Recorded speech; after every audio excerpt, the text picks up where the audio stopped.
On va passer au perçage de la semelle.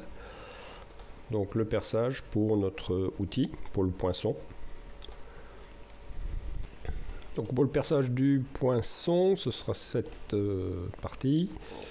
On fera un perçage lamé par en dessous. Et alors, merci pour l'info, à percer au montage avec la pièce 5. Donc j'ai calculé, j'avais rajouté pour info, pour éviter de faire des erreurs. Et en fait, il faut définir, donc si là je suis à 15 du bord, il me manque une cote. Donc il faut que j'aille vérifier la pièce 5, où se positionne ce perçage. Donc voilà notre pièce 5, donc 6 et à partir de là 36. Donc si je reviens sur la pièce, donc si là je suis à 6, là on est à 15, donc ça fait 9. Donc vous voyez un peu le bazar, on avait 36 plus 9, 45. Voilà. Donc effectivement, si c'est à percer lorsque les pièces seront montées, oui c'est bon, mais il faut quand même pouvoir le modéliser, le positionner.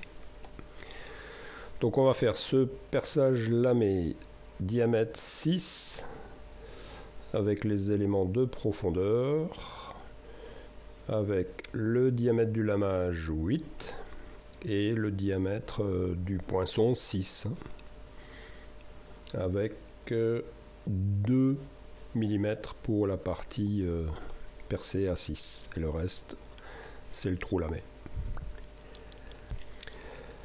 Je tourne ma pièce et on va préparer le perçage lamé.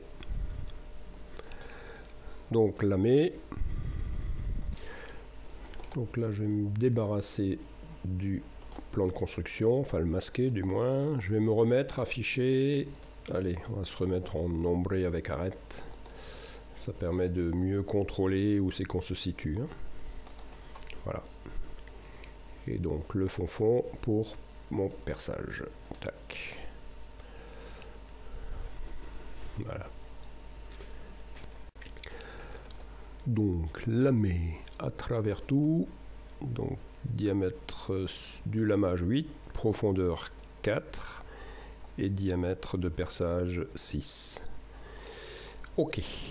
Qu'est-ce que ça disait? Ça disait que c'est pas mal. Les deux perçages pour les vis, on les fera lorsqu'on aura modélisé le corps. Donc on va commencer par la nouvelle pièce. Donc on reste toujours en mode assemblage et on viendra se placer au-dessus. Ensuite, on pourra aussi définir le matériau, donc de l'acier noir. Donc ça, on va peut-être le faire encore. Donc, acier. Bizarre qu'ils prennent ce plaque, oui, c'est de l'acier rouillé ça. Et je vais prendre le noir. Magnifique. Et donc au-dessus, justement, c'est ce qui avait été fait à l'école à l'époque, ça a été trempé. Et au-dessus, rectifié. Donc là, je sélectionne la face, bouton droit de propriété. Et je vais chercher du... Voilà. Aluminium poli.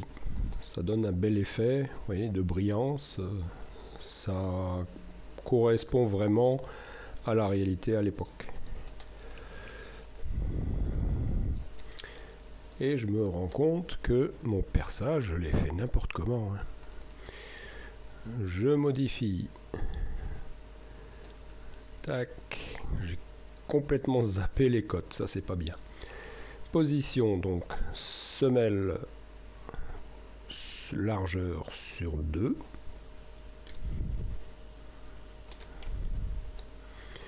Et deuxième arête, le bout de ma pièce. Les fameux 45. Voilà. Pas bien, Et ok. Donc ça, c'est de la conception pour moi. Je peux me tromper, je me rends compte d'une erreur, je corrige, c'est vite faire. Avec AutoCAD, je vous dis pas, faire ce genre de pièces, on y serait encore. Voilà, donc on va attaquer le corps, la pièce qui viendra au-dessus, toujours en restant en mode assemblage. Et au passage, un petit coup d'enregistré, ne pas oublier. Voilà.